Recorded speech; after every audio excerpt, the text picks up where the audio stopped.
Apple has just released the first developer beta of iOS 26.2. Here is everything new. Real quick, if you want to keep up to date with all the latest Apple news and reviews, hit that subscribe button.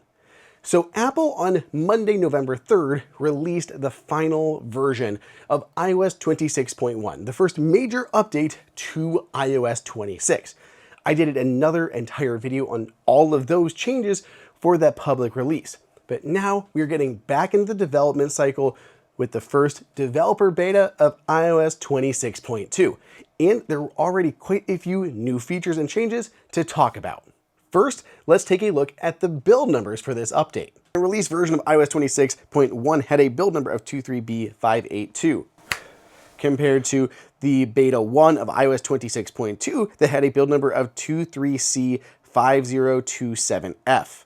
Many of you all probably know the deal by now. As we get closer to the release of this update, that letter at the end will get closer to the beginning of the alphabet. It represents the stability of this build. So we're going to get, hopefully E, D, C, something like that on the subsequent betas, eventually getting to A, likely on the final beta before the release candidate, saying that it is a stable build before releasing to the public.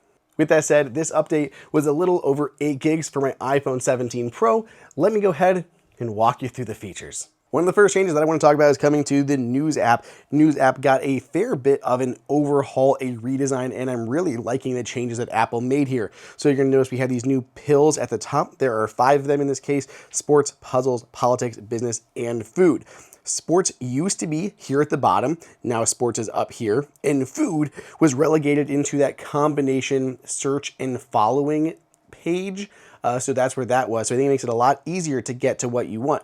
You no longer have to scroll down to get to puzzles, use the tab bar for sports, or search for food. You can just simply jump to each of these sections from within news and get to all of them much more easily. So I do like that change quite a bit.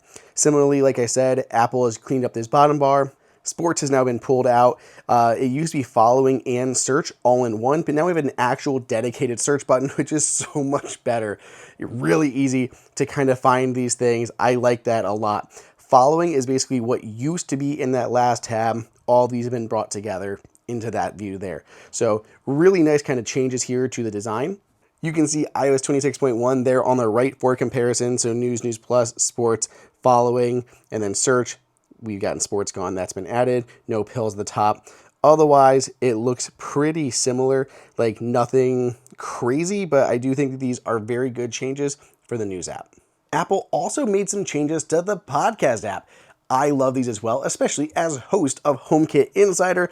I think podcasts are fantastic. So when you do open the podcast app, Apple is touting 3 new things: chapters, podcast mentions, and from this episode. So chapters, Apple already allows people like me who make podcasts to put in chapters, but now podcast will do this automatically for the podcasts that don't already make chapters. So that's pretty handy. Then we have podcast mentions. So if I perhaps mentioned the AppleInsider podcast while on HomeKit Insider, it'll link out to that. Finally, from this episode is a little synopsis area at the bottom with that are relevant links from the episode. So normally I put these into show notes, so this seems like I'd be putting them into a different location to make them easier to see and better formatted.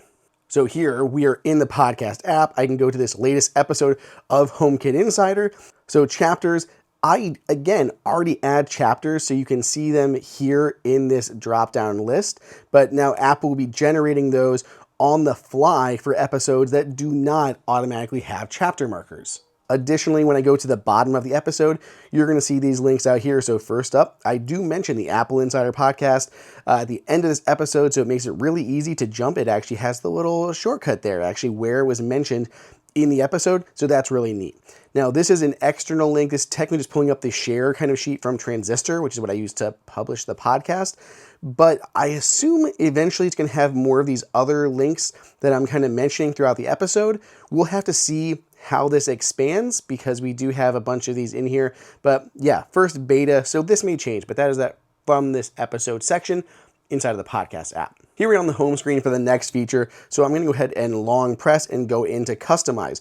Now, with iOS 26.1, Apple gave us a toggle for liquid glass system-wide to give you an option for tinted, which has higher contrast, or the more clear glass-like option. Now Apple gives us a full-on slider. So it's this one here at the bottom. So this top one actually changes the thickness, so you can adjust that. And the one at the bottom changes how much glass or clear look it has. So you can go all the way clear, kind of like that, more glass, or go up here to have it a little more contrast. Now there are options for solid and glass still. That's kind of like the basic toggle, but I really like that Apple's just full on giving us complete control over how much glossiness is on that lock screen time. So that's really neat. A new slider for liquid glass on the lock screen. I've moved now over to the Reminders app. So say I'm creating a new reminder right now to buy a new M5 iPad Pro. I have it set for tomorrow with a time. Those have been there. But now we have a new toggle for urgent. When urgent is enabled, there's going to be this little pop-up asking me if I want to allow it to access timers and alarms. When I hit allow, now it's going to make an alarm that will go off with it. So it's not just going to be a tiny little, alert, a notification that appears. It's going to be a full-on alarm like I set it when I went to bed. So it's kind of part of like the emergency alerts that'll override things to make sure they are going off. So if this is an urgent one, you cannot miss this reminder.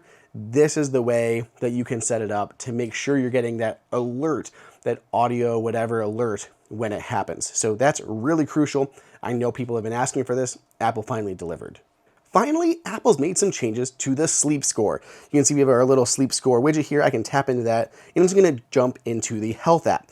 Now, sleep score is calculated using Apple Watch with a bunch of different data, specifically the duration, bedtime, and interruptions that you had during your night's sleep as captured by your Apple Watch. So Apple is changing the breakdown of these. So we're still collecting 100 total points, 50 for the duration, 30 for the bedtime, and 20 for the interruptions. So it combines all of those together to give you your sleep score. In this case, that 77 got me a high sleep score for the night. Now, with iOS 26.2, Apple's making an important change to that. So looking at these scores, previously 0 to 29 points was very low, 30 to 49 was low, 50 to 69 was okay, 70 to 89 was high, in this case, high, and then 90 to 100 was excellent. Now, Apple is changing these. So 0 to 40 is very low, so it's easier to get a very low score. Low is now 41 to 60, okay is 61 to 80, and high is 81 to 95. This would now have been categorized as a okay sleep, and then excellent has been renamed very high. Apple said it is more accurate this way, and it's a lot harder to get. You need 96 to 100 to get that very high rating for your sleep.